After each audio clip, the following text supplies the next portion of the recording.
Assalamualaikum warahmatullahi wabarakatuh. Kembali lagi di podcast Komunikasi dan Penyiaran Islam, podcast KPI. Jadi perkenalkan, nama saya Amelia selaku host pada kesempatan kali ini. Dan tema podcast yang akan kita bahas yaitu inovasi dan perkembangan Fakultas FEBI dalam menghadapi era digital.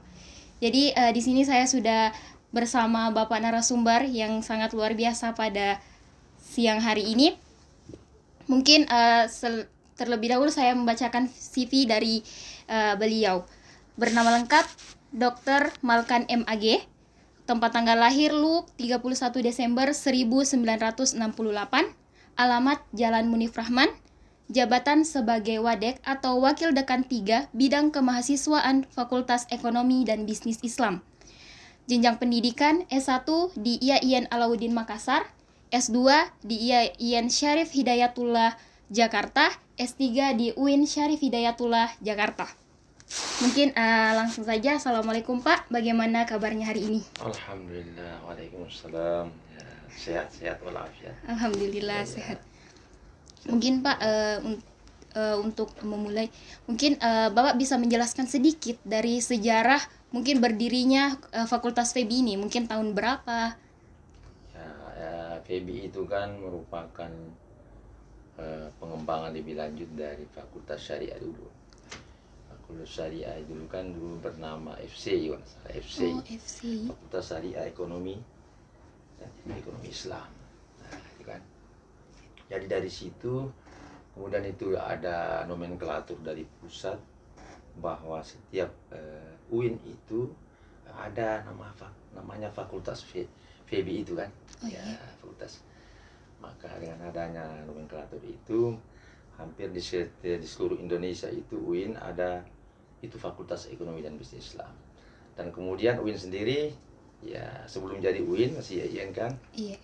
Itu memungkinkan untuk bisa ada fakultas itu, sehingga kemudian dipecahlah itu FCI tadinya kan, di FCI menjadi ada FEBI, Fakultas Ekonomi dan Bisnis Islam. Nah, karena jurusan-jurusan yang ada waktu itu di FCI itu kan yang mengarah kepada FEBI itu ada dua jurusan, yaitu jurusan Ekonomi Syariah dan Ekonomi Syariah dan Perbankan Syariah. Perbankan Syariah. Ya, saya sendiri waktu itu sebelumnya kan saya di Tarbiyah dulu, saya lama di Tarbiyah, saya di FT. FT-nya masih di sini, masih belum kampus 2 ya belum waktu itu kan ya kampus 2 waktu itu. Nanti kemudian itu tahun 2018 saya di rolling di FC waktu itu. Nah, di FC sebelum dia pecah, sebelum dia terbagi kan. Iya. Ya di FC 2018 lah. Di situ waktu itu saya diangkat jadi ketua jurusan Perbankan Syariah. Ketua jurusan saya ketua Perbankan Syariah. Kemudian nanti setelah ada dibagi dua sudah kan. Nah, jadi yang yang berpotensi untuk ke FEBI itu ya dua jurusan itu tadi, Ekonomi Syariah dan Perbankan Syariah. Nah, itulah kemudian begitu dipisah sudah ya, sementara gedungnya waktu itu di atas aula dakwah itu, aula dakwah itu. Sementara di situ pendampingan di situ, awalnya di situ ya. 2019 kalau tidak salah itu mulai di situ. Mulai di situ, nanti kemudian ada petunjuk dari pihak pimpinan, rektor ya Warek 1 bahwa FEBI selanjutnya bisa menempati gedung yang ada sekarang yang dekat auditorium kan. Iya. Nah, itu kan juga tempat-tempat kuliah dulu Tarbiyah kalau salah waktu itu, di lantai 2-nya kan ya, sebelum gempa ya. Dari situ kemudian sehingga karena saya di situ ketua jurusan perbankan, praktis saya ke FEBI. Iya. Ya. Nah, waktu itu saya masih ketua jurusan waktu itu di sana. Nanti kemudian belakangan ada lagi pergantian, ada pergeseran posisi itu. Kemudian saya kemudian digantikan oleh siapa waktu itu, Pak Irham Bakawari kalau salah. Irham Bakawari, saya digeser ke bawah menjadi Wali 3, masih rektor lama. Masih rektor lama. Ya, masih rektor lama, Profesor Doktor hanya segaf ya Ciptarungu itu. Ya, jadi saya waktu itu menjadi Wadik 3. Ya, Wadik 3. Kemudian ketua jurusannya perbankan syariah adalah Pak Irham Pakawaru, kemudian ekonomi syariah waktu itu sudah berganti juga siapa ya, Pak Nur Syamsu. Ya, apa namanya sekjurnya waktu itu masih tetap Pak Jalil untuk perbankan. Ya, sekjurnya di siapa? Nanti itu belakangan Ibu Salmita dia kalau saya itu. Iya, Ibu Salmita kan. Iya, waktu itu belum ada akuntansi. Akuntansi syariah kan? Akuntansi Nah, syariah. kan. Jadi di FEBI itu ada 3 jurusan yang asli untuk FEBI. 1 ekonomi syariah, 2 perbankan syariah, ketiga akuntansi syariah. Kemudian belakangan ada jurusan titipan. 2 titipan, jurusan titipan itu karena belum ada rumahnya. Ya kan? Itulah apa namanya? Arsitektur dan sistem informasi. Oh, sistem informasi. Itu sebenarnya kan ya alhamdulillah sekarang tidak salah dengan sudah ada rumahnya, sudah ada SK yang pada saat itu.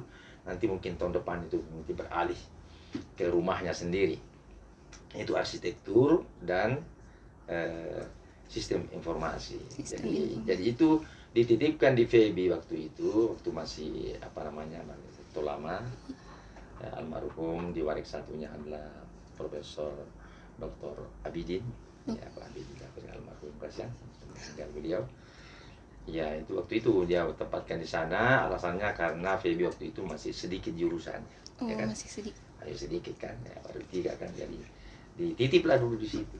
Nah, nanti akhir-akhir tahun ini kemudian ada sudah SK yang kalau tidak salah itu untuk mereka bisa nanti pindah ke rumahnya. Mungkin sementara dicarikan mana rumahnya, mana gedung yang layak untuk ditempati kan. Nah, yang belum tahu juga saya di mana. Yang jelas mungkin tahun depan itu 2 jurusan itu ya akan di situ nanti. Ya, saya tidak tahu kalau informatika ya. Iya, itu kan 3 informatika yang baru itu. Iya, 3 kan jurusan baru itu. Iya. Arsitektur, sistem informasi dan informatika. Informatika mungkin tetap saja di situ mungkin saja. Mungkin karena dia itu kan relevan dengan di dakwah dia di fakultas dakwah dia. Fakultas, iya, fakultas dakwah. Apalagi kan Fuad ini kan sudah dibagi 2 juga. Sudah bercerai. Gitu, tapi bercerainya baik. Iya. Ya alhamdulillah, artinya ya menjadi bisa peluang ke depan untuk semakin menambah apa namanya mahasiswanya ke depan karena sudah mandiri menjadi fakultas dakwah kan. Iya. Dan komunikasi. Itu juga dengan Fuad ke depan insya Allah akan semakin banyak peminatnya ya sesuai jurusan yang mahasiswa minat itu nanti ke situ ada apa itu pemikiran Islam ya, ada dengan perpustakaan ya. Jadi seperti itu. Jadi pas nanti 2019 itu berdirilah itu FEBI saya. FEBI Fakultas Ekonomi dan Bisnis Islam. Nanti kan karena IAIN itu sendiri kan pada tahun 2013 kalau tidak salah. Itu 1 Desember itu alih status kita stain ke IAIN. 2013 1 Desember kalau tidak salah. Itu datang diresmikan dulu kalau tidak salah Menteri Agama, mantan Menteri Agama Bapak Surya dari SDA, Bapak Surya Dharma Ali. Surya Dharma Ali waktu itu datang. Masih auditorium lama, belum gempa. Kan 2013 kan? Iya. Gempa kan 2018. 2018. Ya masih gagah berdiri.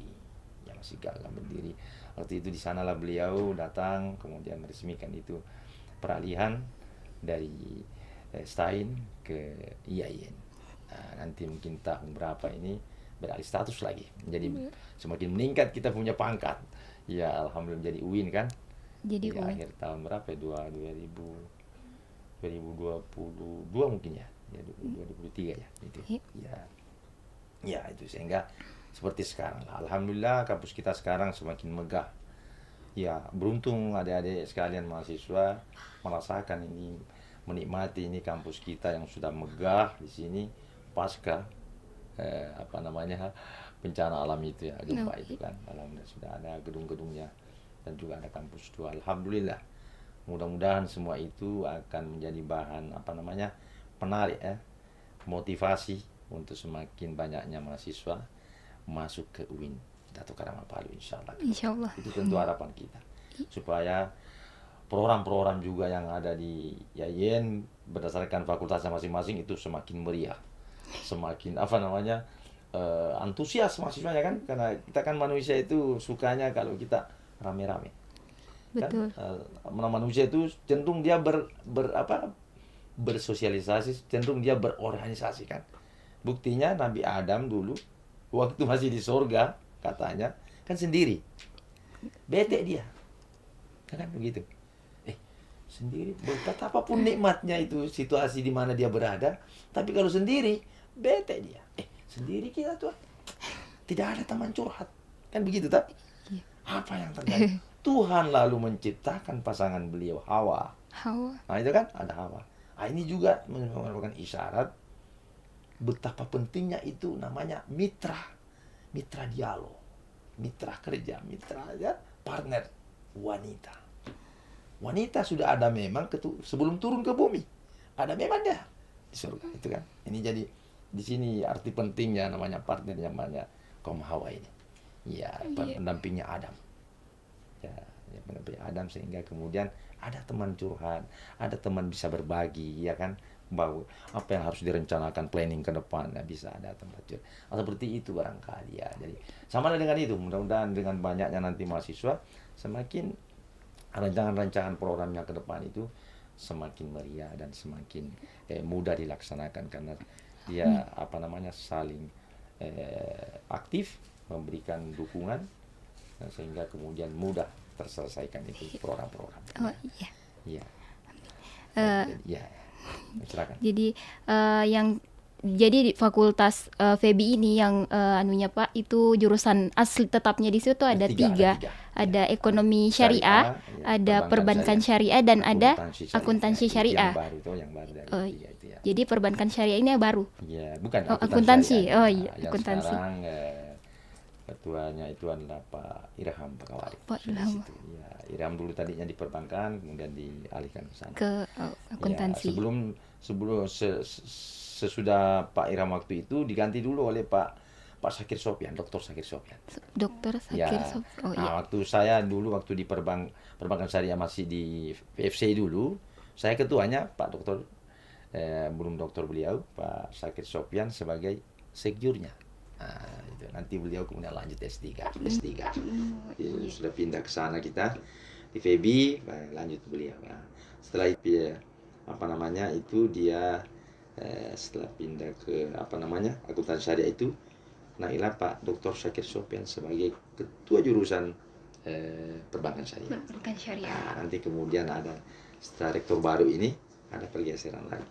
Begitu ada rektor baru ini, alhamdulillah Pak Dr. Syakir Sopyan dialihkan ke Wadek 1. Ke Wadek 1-nya FEBI, ya.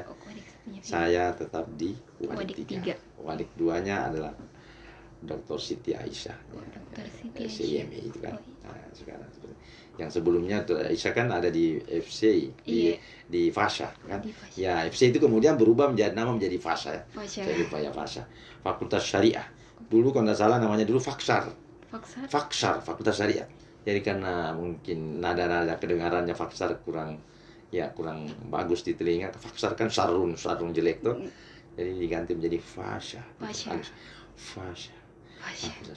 Fakultas Syariah. Kalau Faksar kan Fakultas Syariah juga, tapi bisa menjadi sarun tuh. Sarun kan bahasa Arab berarti jelek. Ya, jadi Fasha. Nah, ini kan ya seperti itu karena tidak salah. Sehingga itulah yang kita lihat sekarang antara Fakultas Fasha dengan Fakultas FEBI, Fakultas Ekonomi dan Bisnis Islam. Dan tiga itu dengan titipannya 2 jurusan itu tadi. Ya. Itu barangkali itu. Mungkin Pak kalau dibilang setiap fakultas itu memiliki ciri khasnya tersendiri. Jadi mungkin apa yang membedakan Fakultas FEBI ini dengan fakultas yang ada di lingkungan UIN Dato Karama Palu? Iya, yang membedakan dia tentu basis syariahnya itu. Fakultas Ekonomi dan Bisnis Islam tuh. Iya. FEBI yang berbasis Islam syariahnya itu kan, maka kemudian jurusannya itu kan selalu berbasis syariah. Ada ekonomi syariah, ada perbankan syariah. Nah, itu kan situ kan ada akuntansi syariah. Nah, jadi ciri khasnya itu yang syariahnya itu. Kan boleh jadi di luar kan tidak ada syariah. Biasanya ada ekonomi, tapi membedakannya tidak syariah. Tidak syariah. Nah, sehingga itu juga berimplikasi kepada penelitian-penelitiannya. Penelitian-penelitian yang kemudian dikembangkan di Fakultas FEBI itu kemudian juga selalu ada dukungan-dukungan dari dalil Al-Quran dan hadis. Kan tidak ekonomi tok saja yang tidak ada. Jadi kayak Islam semacam diislamisasikan kan. Ya, diislamkan, diberikan label seperti itu supaya dia bernuansa syariah ke depan. Nah, sekaligus juga itu bisa nanti barangkali ya merubah ke depan, karena selama ini ekonomi kita itu kan ekonomi konvensional. Ya kan? Perbankan konvensional yang berbasis berbasis bunga, ya kan? Nah, jadi kemudian dengan hadirnya ini syariah, ada perbankan syariah di fakultas yang ada di UIN ini, alhamdulillah itu bisa nanti memberikan corak ke depan, bisa lambat laun itu akan merubah itu sedikit yang tadinya konvensional menjadi bisa berbasis syariah.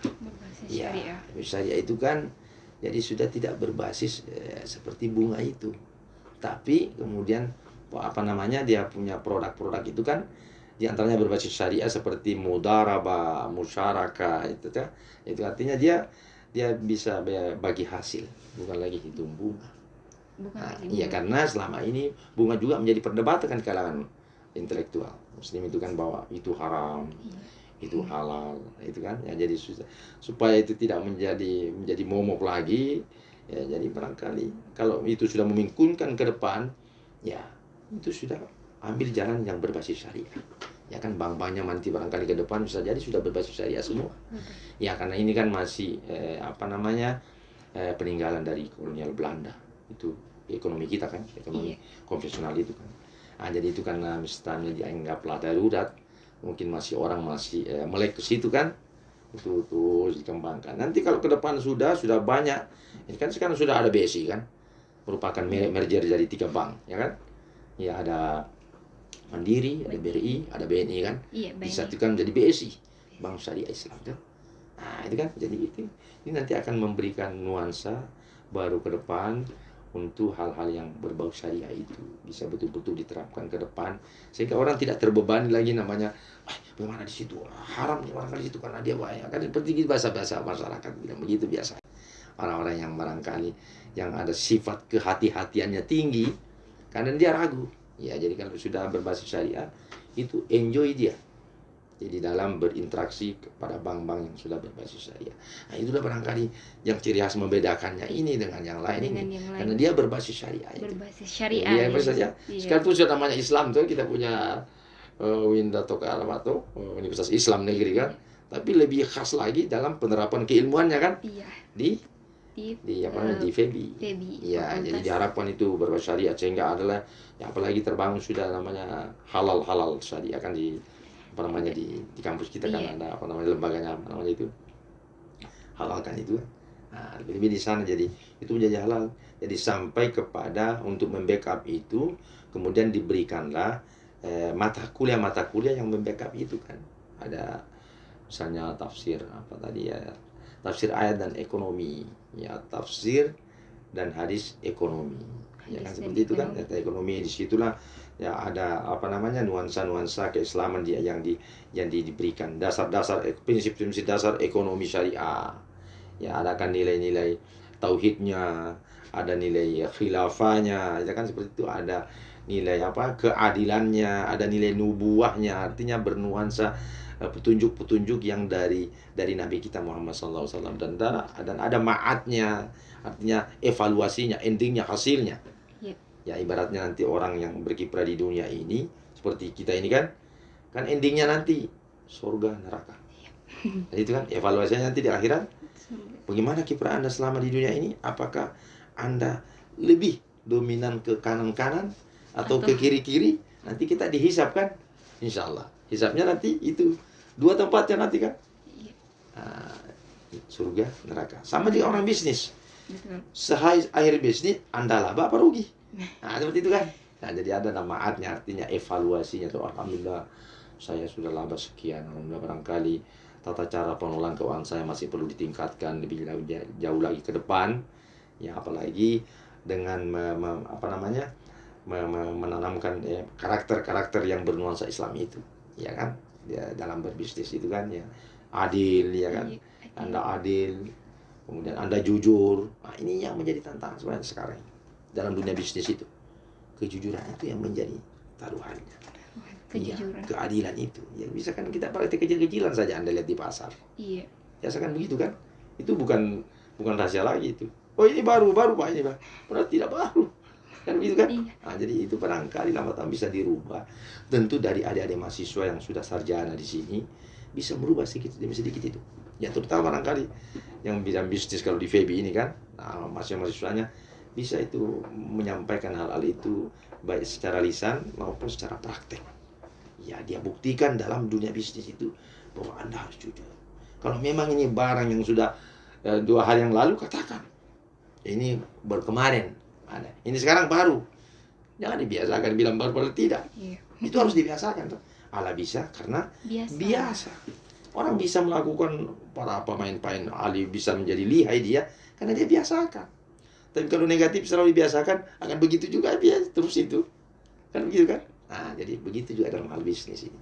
Ya itu barangkali harapan kita dari FEBI itu bisa melahirkan itu nanti ke depan. Insya Allah bahwa dia bisa merubah hal-hal tadinya yang orang menjadi ragu bisnis itu karena mungkin berbau apa gitu, berbau haram tuh, ada berbau haram misalnya karena dia bilang ini bunga apa segala macam. Jadi jujur itu lambat laun bisa kalau kita mau punya political will ke depan dan bisa kita memberi contoh memang ke depan sehingga orang mencontohi kita. Oh begitu, seperti itu ya, bilanglah kalau ini banyak seperti yang dicontohkan Nabi kan.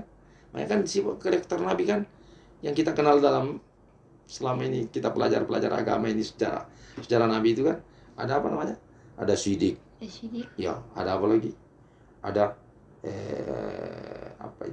amanah, ada tablik, ada fatanah. Iya, fatanah. Dia jujur, amanah, kalau ada sesuatu tolong dianukan, amanahnya tinggi, ya betul-betul laksanakan, ya kan, tidak menyalahi itu amanahnya orang, apalagi amanah dari pimpinan, apalagi dari amanah pencipta kita, bahwa Anda harus menjalankan itu nilai-nilai kemanusiaan, Anda taat kepada pencipta Anda, ya kan, ya harus jujur pada diri kita sendiri dan sekaligus bisa menjadi contoh kepada orang lain. Itu harus bisa dibiasakan. Ya kan? Ya dibiasakan. Apalagi sekarang ini kita sebagai dunia akademisi kan bulan Rabiul Awal sekarang. Rabiul Awal tuh dalam hijriahnya tuh Rabiul Awal tuh. Apa artinya kalau Rabiul Awal? Berarti apa biasa yang marak kita lihat kalau Rabiul Awal? Di masjid-masjid dia. Ya, Maulid.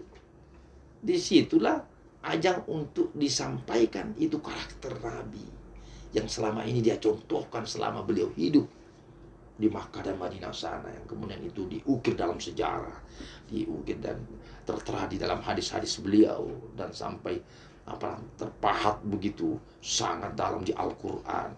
Wa innaka la'ala khuluqin azim. Engkau Muhammad benar-benar mempunyai karakter yang agung. Ya kan? Karena Al-Qur'an itu merupakan akhlak seluruh nabi itu. Boleh dikatakan Al-Qur'an berjalan itu beliau. Jadi layak untuk dicontohi itu beliau di bulan Rabiul Awal ini kan. Sebagai orang insan akademi ini, ya apa salahnya itu kalau selalu kita selalu mengintegrasikan diri kita pada di perayaan Maulid itu kita hadir mendengarkan itu dan betul-betul kita bisa implementasikan ke depan dan sekaligus memberi contoh kepada masyarakat luas bahwa dunia insan kampus itu juga bisa menjadi contoh, bisa menjadi teladan karena sudah belajar tentang hal-hal yang berbau keislaman itu kan. Apalagi entah biar Anda dari jurusan barangkali dari luar, dari umum, tapi begitu masuk di IAIN UIN Anda menjadi terpatri itu nilai-nilai Islam pada diri Anda toh. Jadi Anda pantulkan juga di keluar. Ya, sampai banyak ilmu. Apalagi di dakwah ini, waduh. Apalagi lewat podcast ini kan. Ini ajangnya untuk menyampaikan sesuatu yang positif. sesuatu yang ada dalam nilai-nilai Islam itu disampaikan. Jadi berbahagialah Win, ada juga podcast Podcastnya. luar biasa. Ini suatu kemajuan yang sangat perlu dilestarikan ke depan. Ya, perlu ditingkatkan lagi insya Allah. Dan ini juga merupakan dakwah kan? Iya. Iya, dakwah. menyebar syiar Islam ala kampus. Ya kan, ya. Karena podcast kita lihat sudah merebak kan di mana-mana.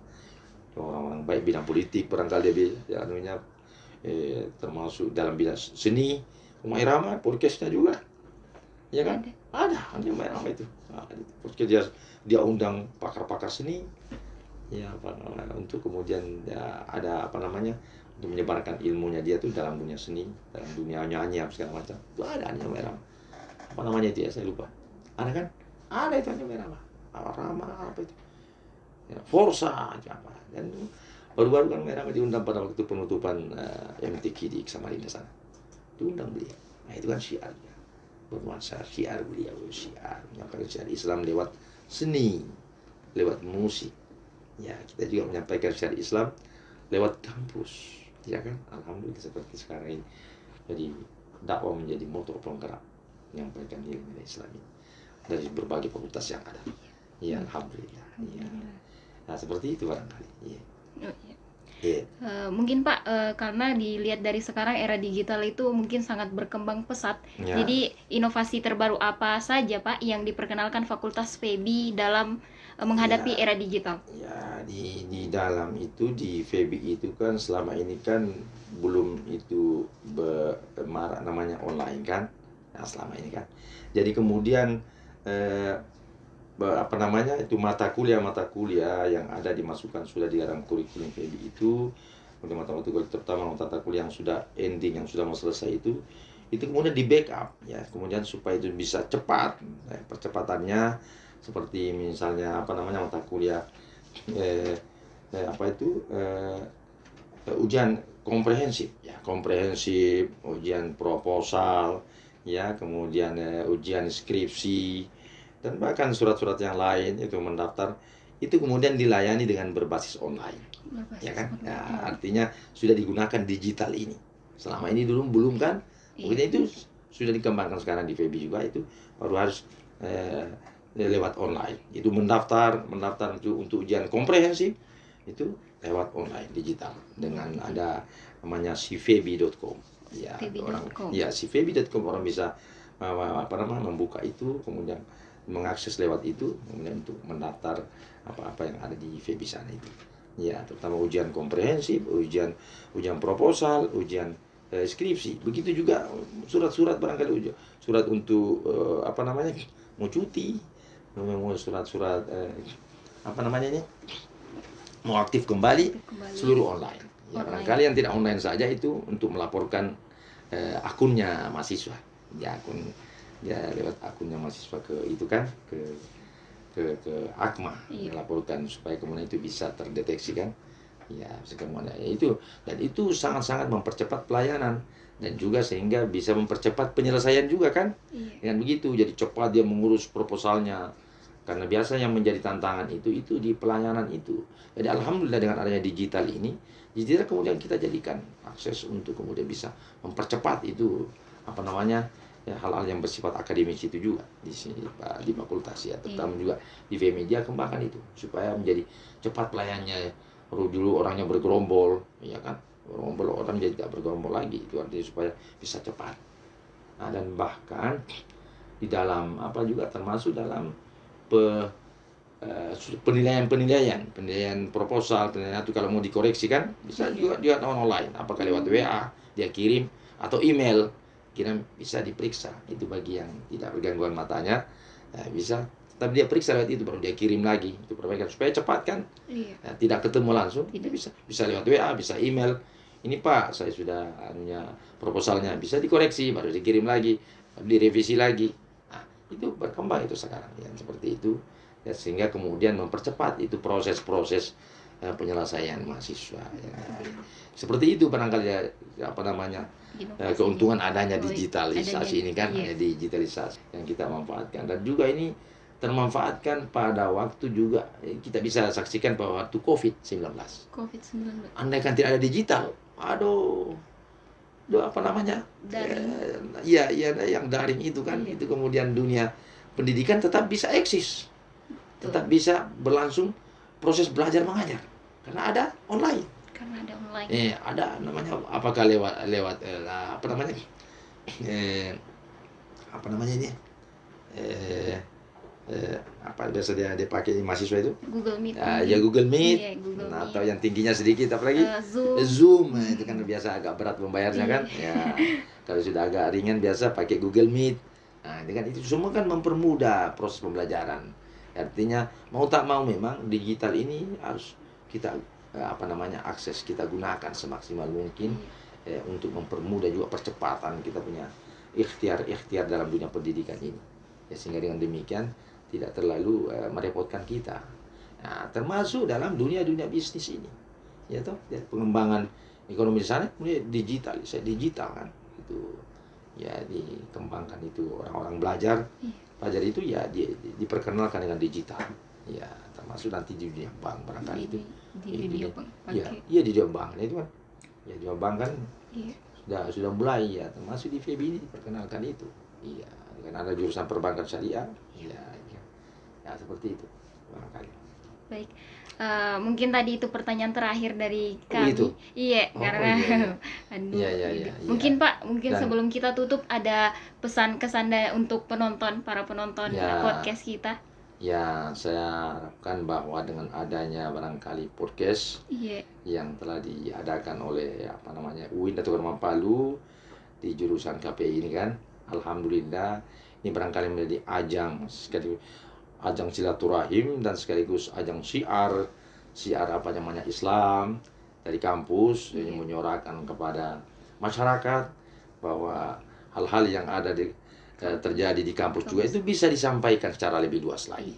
Ini karena berkat ada namanya teknologi kan. Nah, ini manfaat teknologi bisa menjadi tersampaikan tidak hanya terbatas di lingkungan kampus, tapi masyarakat luas bisa memahami, bisa menerima itu, bisa mengetahui itu. Apa informasi-informasi disampaikan dari kampus ini seperti yang terjadi sekarang itu bukan hanya internal yang mengetahui, tapi betul-betul bisa diakses, bisa diketahui, dipahami oleh orang-orang luar juga, sehingga betul-betul itu barangkali harapan kita hal ini betul-betul bisa dimanfaatkan semaksimal mungkin. Ya, diharapkan juga bapak-bapak bisa diundang kemari untuk menyampaikan barangkali ilmunya. Dan barangkali bukan hanya di dalam dunia kalangan kampus juga, tapi ada hal-hal tertentu yang bisa disampaikan yang lebih spesifik lagi itu lewat dengan podcast ini. Itu pengembangan keilmuan barangkali ya kan. Ya, baik itu masalah pemikiran barangkali, masalah hukum, ya bisa kan diundang untuk lebih sesuai dengan jurusannya masing-masing. Ya kan, seperti ke bidang keilmuannya, mungkin masalah perbankan dia sampaikan, atau masalah manajemen dia sampaikan. Ya kan, atau masalah arsitektur. Ya, situ ya seperti yang ada di PB sekarang kan, arsitektur bagaimana merancang bangunan yang kuat, bagaimana yang ramah lingkungan. Ya kan seperti itu bisa disampaikan lewat podcast ini. Itu harapan kami ke depan. Bukan hanya hal-hal yang terbatas, tapi yang lebih luas lagi bisa disampaikan sehingga kemudian ini bisa tersosialisasikan ke masyarakat yang lebih luas lagi. Sehingga keilmuan itu menjadi merata. Ya bisa orang nikmati dan kemudian hal itu menyebabkan orang bisa semakin mendekatkan diri kepada Allah Subhanahu wa taala, taat, dan hubungan sosial semakin akrab. Insyaallah dengan adanya informasi seperti itu barangkali harapan kami. Dan khususnya kami di FEB, ya kami insyaallah kami harapkan bisa terus itu kami kembangkan di sana, di jurusannya itu, sehingga kemudian bisa menarik mahasiswa-mahasiswa barangkali adik-adik di luar itu bisa masuk di situ demi pengembangan ekonomi yang berbasis syariah ke depan. Ya dengan masuknya ke situ, jadi basis syariah bisa menjadi lebih merebak lagi, lebih luas lagi. Ya, demikian barangkali. Mungkin demikian. Terima kasih banyak Pak telah meluangkan waktunya datang ke podcast kami. Saya akhiri. Wassalamualaikum warahmatullahi wabarakatuh. Waalaikumsalam warahmatullahi wabarakatuh.